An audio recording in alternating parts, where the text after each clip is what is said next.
Chapter 3. Now the serpent was more subtle than any beast of the field which the Lord God had made. And he said unto the woman, Yea, hath God said, Ye shall not eat of every tree of the garden? And the woman said unto the serpent, We may eat of the fruit of the trees of the garden. But of the fruit of the tree which is in the midst of the garden, God hath said, Ye shall not eat of it, neither shall ye touch it, lest ye die. And the serpent said unto the woman, Ye shall not surely die. For God doth know that in the day ye eat thereof, then your eyes shall be opened, and ye shall be as gods, knowing good and evil. And when the woman saw that the tree was good for food, and that it was pleasant to the eyes, and a tree to be desired to make one wise, she took of the fruit thereof, and did eat, and gave also unto her husband with her, and he did eat. And the eyes of them both were opened, and they knew that they were naked. And they sewed fig leaves together, and made themselves aprons. And they heard the voice of the Lord God walking in the garden in the cool of the day. And Adam and his wife hid themselves from the presence of the Lord God amongst the trees of the garden.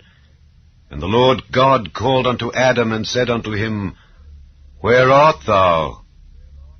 And he said, I heard thy voice in the garden, and I was afraid, because I was naked, and I hid myself. And he said, Who told thee that thou wast naked? Hast thou eaten of the tree whereof I commanded thee that thou shouldest not eat? And the man said, The woman whom thou gavest to be with me, she gave me of the tree, and I did eat. And the Lord God said unto the woman, What is this that thou hast done? And the woman said, The serpent beguiled me, and I did eat.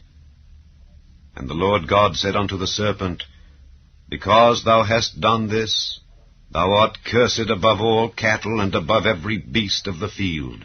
Upon thy belly shalt thou go, and dust shalt thou eat all the days of thy life. And I will put enmity between thee and the woman, and between thy seed and her seed. It shall bruise thy head, and thou shalt bruise his heel. Unto the woman he said, I will greatly multiply thy sorrow and thy conception.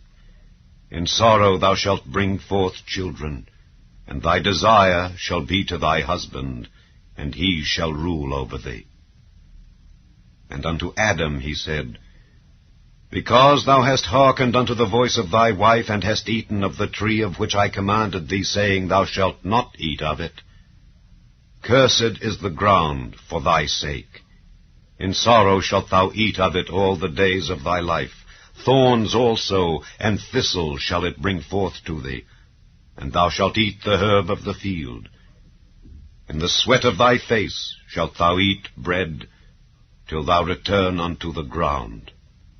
For out of it wast thou taken. For dust thou art, and unto dust shalt thou return. And Adam called his wife's name Eve, because she was the mother of all living. Unto Adam also and to his wife did the Lord God make coats of skins, and clothed them. And the Lord God said, Behold, the man is become as one of us, to know good and evil. And now, lest he put forth his hand and take also of the tree of life, and eat and live forever. Therefore the Lord God sent him forth from the Garden of Eden, to till the ground from whence he was taken. So he drove out the man, and he placed at the east of the Garden of Eden cherubims, and a flaming sword, which turned every way, to keep the way of the tree of life.